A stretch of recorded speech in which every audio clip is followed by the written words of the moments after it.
Welcome guys to a brand new video on Wuthering Waves. Now I have previously talked about negative status elements and how in the future we're probably going to have the same issue that we've been having with the newly added negative status elements teams, where they kind of require the best in slot because we have no 4-star options in the game, and it doesn't look like the devs are planning to release any 4-star characters that will help mitigate some of the issues we are having.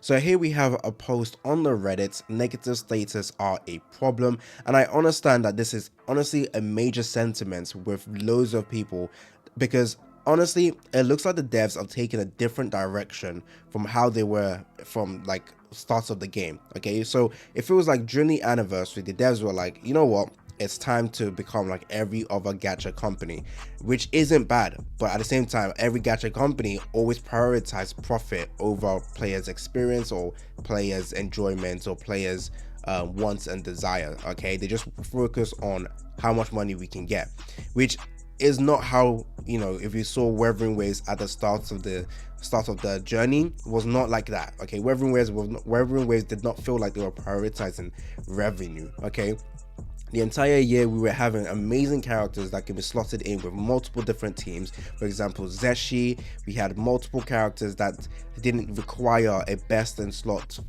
support that was a 5-star, and everything has now changed. It feels like they knew this after the 1-year anniversary.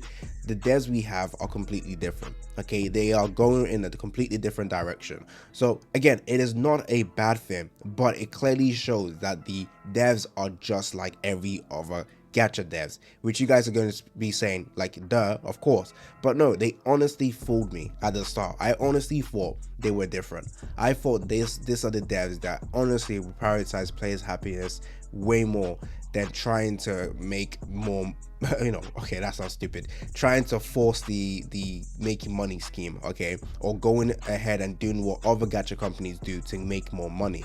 So let's go ahead and see what this player over here is saying about the negative status elements. You already know my view on it. I think they did it.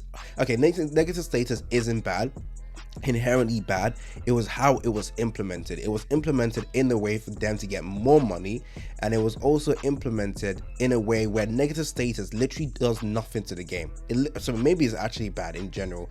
Negative status elements literally is nothing. So far it doesn't do anything. It's just another way to deal damage. It's not really unique. It's still dealing damage. Okay, isn't something that changes your gameplay completely. It's just they've limited they just included team restrictions now. Okay, so let's take a look at what this player is saying. I wanted to wait a bit before expressing my opinion on the matter, despite the Zanny and Phoebe situation being a clear indication of what the direction Koro decides to take was obvious.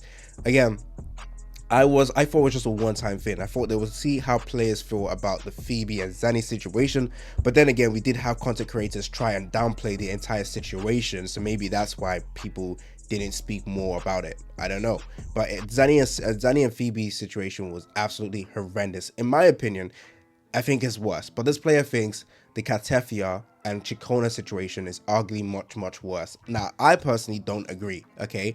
The reason why I don't agree is because Zanny is literally unplayable without Phoebe. Okay, you can use her with Spectra Rover, but then you have issues with stacking the Spectra Frazzle, and then you have to do a bunch of quick swapping. Have you guys seen the gameplay of Zanny and Spectra Rover and is it Shorekeeper?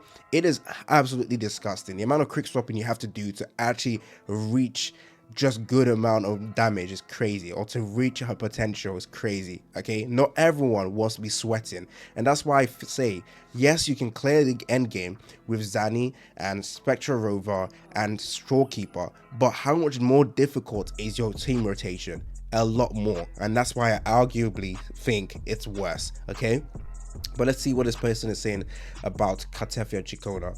Anyways, negative status as bad for Wuwa and will kill the game. It won't kill the game. They'll keep making profit. Right now, Katefia is probably the hardest earning they've earned right now. They're going to look at it as a positive thing, and they're going to keep releasing characters like this. They're not going to stop. It's not going to kill the game. However, if they keep if they keep prioritizing profit over players' experience, what's going to happen is other gacha games, just like how they did with Genshin, because Wuwa clearly saw what Genshin was doing wrong and they decided to make a better game.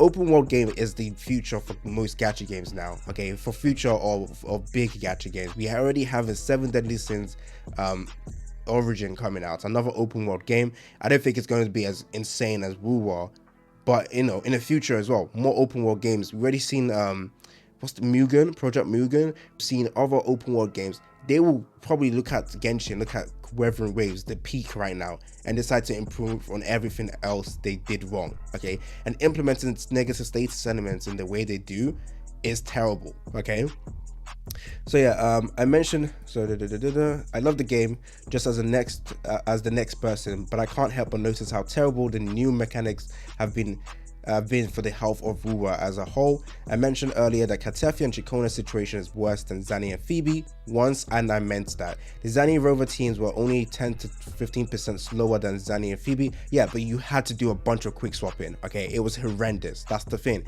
It's not always about the damage, it's how you obtain those damage. Just like with Calcharo, he can output close to the same amount of damage as Gion, but he has to do it really, really hard. Okay, the amount of death messages you have to do, the rotation are ridiculous, the restrictions are ridiculous, and I think that's the same with Zani and Rover. I can't lie, it's not about the 10 to 15% slower, but anyways, but Katefia, it's about 55 to 60%. Oh really? If you don't have the bard and you do not keep in mind that the current tower is built around making Katefia feel as busted as possible. Is it currently set like that? I can't remember, because I think I can't remember actually. I don't know if the Tower of Adversity right now has buffs to buff up Katefia, but I need to check. I don't think it is, but I might be wrong. Let me know down in the comment section. This is obviously not acceptable, and I'm not even going to talk about whimpering. Is that whimpering waste, right? Good luck clearing Wiwa with Katefia without Chikona, unless you have her S2, I guess. But I want to push aside clear time. At the end of the day, as long as you can clear, it's fine. No, you'll see if you can still clear without the tower buffs. We'll see if you can still clear without the tower buffs, okay? There are other crucial issues with the new meta that is slowly eating away the fun of building your teams. Yeah, we don't want to feel restrictive, okay? Okay, to be honest, again, I don't think Katefia is as restrictive as Zani. Zani literally can't do anything with that character that applies Spectral Frazzle. It makes her an incomplete character. With Katefia, she can still apply herself. It's not insanely good, but with Rover, I'm pretty sure he can reach the max stack. He just don't get the buffs. It does not feel fun to play Zani and Katefia without the premium negative status appliers. I absolutely agree. Zani, I will never recommend anyone summon for Zani if they don't have Phoebe. That rotation is disgusting. I am not going to lie. I've seen it. It's daunting, and the average Wuwa player cannot do that rotation. Okay, the average Wuwa players suck. Okay, we're not pros. Okay, it feels like the characters are hitting wet noodles for no reason, being forced to pull for characters you don't want in order to have fun playing the character you like. Yeah, is absolutely abhorrent. I absolutely agree. There is no variation, no flexibility, no nothing. Negative status limits your team building. It limits the way you can enjoy a character instead of opening up more possibilities for them. You're putting your Spectral Frazzle appliers with your Spectral Frazzle DPS. You're putting your Arrow Erosion DPS with your Arrow Erosion appliers. You'll be putting your Havoc Bane appliers with your Havoc Bane. Yeah, you know the point he's saying. There is no other valid team comp. Currently, there is a free-to-play Katefia team revolving around Sanher, Alto, and most of the buffs said sub DPS are applying are literally wasted with Katefia. Plus, you still need Shorekeeper in that comp, which unfortunately a new player is not going to have until reruns. I'm pretty sure the devs are implementing a way, or they have implemented a way, where new players come in, they can choose a premium character to summon for, or is it to get? I think I heard about it, so I don't think that I don't know if the last part would still stand, because new players will come in and I think they'll be able to summon for whatever limited character, which it should be Shorekeeper. It's as simple as that. So maybe I'm wrong, I can't really remember, but I'm pretty sure I read it somewhere, so let me know again if I'm wrong about this.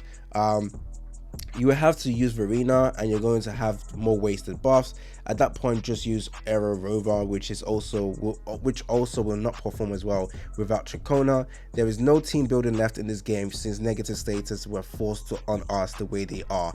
Okay, the way it was implemented was just the issue, I can't lie. Rover dependency, yeah, true. Rover is needed for Spectral Fragile. Rover is needed for error erosion. It's stupid. Okay, what if you wanted to create two teams? I mean, yes, you can switch between those two uses, but it's so freaking annoying. Just release 4-star characters that can do it. It's so stupid. Anyways, Rover's dependency, I love how good our MC is. I truly do. Agreed, man. This is good. But why is it needed in so many different teams? But you can't use them in multiple teams. There you go. Now, people are going to say just switch them when you need it. No. Like Whimpering Waste, imagine. You wanted to use Spectra Fragile in one team, and you wanted to use Arrow Rover in a second team. Can you do that? No. If you are playing a Zani and Phoebe team, you can't have your Rover supporting Katefia.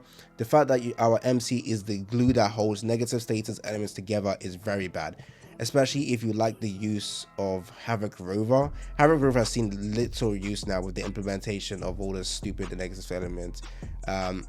Now, admittedly, you don't need them. Verena Shorekeeper can still be used, giving us separate stamina and allows us to use a different Rover elements for the second half in Wiwa. For each element would fix this, but I can't see that coming. Lack of budget negatives, yeah, this is what I mean, 4 stars. This issue are all borne by the lack of 4 stars that can keep up with the new system. I know players or people have their own takes on should we get more 4 stars or not, but the fact that the lack of budget's negative status applies for each element is harmful is undeniable. Carlotta is still the best designed character all around. Yes, you need Zani to unlock her full potential, but she's still playable without her. Plus, Zeshi is already good on her own, playable in other teams, and is also currently best in slot for Jinshi. I think that's changed a bit. I think Cantarella is not the best in slot, but still, it's probably like what, 10% different. It's fine. It's still one of the best DPS in the game. Another well-designed character is Phoebe, which gave me a lot of hope for the future of negative status back in the day. The only way I see this getting better is by retroactively buffing old 4 stars and give them means to apply negative status. Release new 4 stars as a budget alternative, or just drop it. Drop it, man. Negative status are there as they are now, are a train wreck, and I can see people dropping the game just because of them. No, we have too many bots who would defend them. I mean, actually, that's just in a vacuum. So yeah, people could quit the game because of this. Like, why are they going more restrictive? It's so annoying. It's so silly. I love Wuwa just as the next person. Love Wuwa as well. Definitely the best open world right now, but it's not 10 out of 10. Please, let's not push that agenda. It is not, okay? Every gacha game will not get a 10. Inherently predatory. No way a gacha game is a 10 out of 10. I love Wuwa.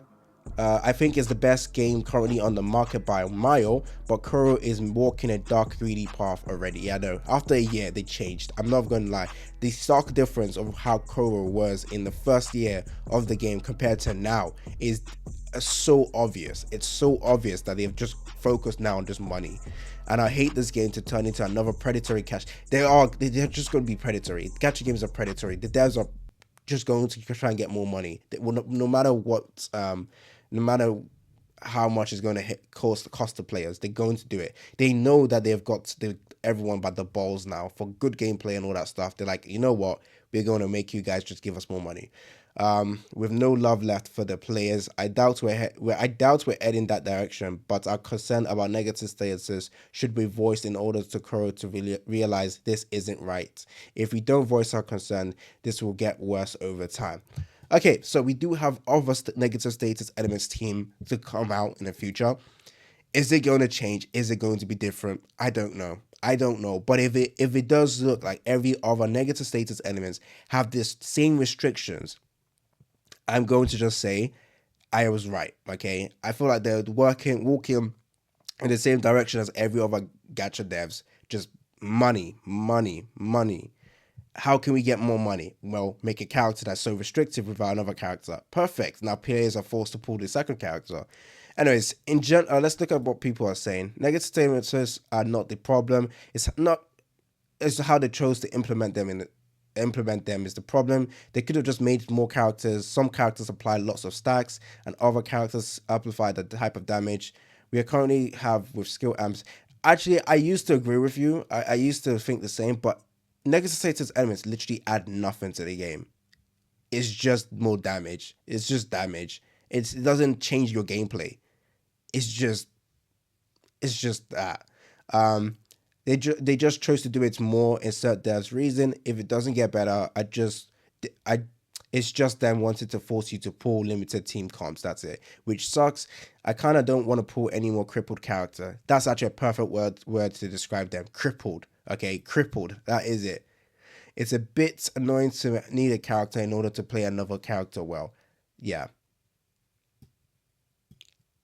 Reaction for Gacha. I think the real problem is the units are okay. Yeah. Let's look at this other one. Well, they really fumbled by not having status application characters right from the start. That's true. This is a good example of how not to implement a mechanic that majorly defines how teams are being built. I'm curious to find out if this problem will be alleviated with the upcoming characters or just made worse. Okay, yeah, that's true. I feel like the community needs to actually speak about this because I know you might get attacked by Kuro bots, but chill. I think this is a massive thing we should talk about in the reviews that they do. Please talk about this. This is absolutely getting very frustrating. In general, aiming for meta team means programming yourself to do rotations in a specific way. Honestly, I like to be creative when playing games when I'm doing rotations on rails because they are optimal. It doesn't feel great. I just think it's extremely weird that a rover can convert other status to erosion, but not apply it on its own. Oh, is that what erosion does? Honestly, I just summon for characters and do use the rotation that people recommend. There's only 3 team slots, and we expected to dedicate another entire slot just to get some erosion on the enemy. Not to mention, the only one who can fill that slot is Phoebe, who is a limited 5-star and provides no support for error units. Yeah, it's not always just about application, it's also about supporting. Um, they are not ready yet. Yeah, it was not great. Not great. Not great. So I feel like this is. So look, everyone's agreeing. Thank God. Don't let the Kurobot see this. Um, yeah, that's it. That's it. Look at this. It's just no one's happy with it. I really like this. The thing with me is I can't really articulate well. Okay, so I really like when other people articulate the same thing I'm trying to say. You know. So yeah, I don't like negative status elements. I think it is a problem with the way it's been implemented. Hopefully the devs understand, and hopefully you guys can see this as well. It's been your boy AC Gamer. Don't forget to like and subscribe. Let me know down in the comment section your opinion as well. But let's not deny that this isn't a problem. It's been your boy AC Gamer, and I'm out.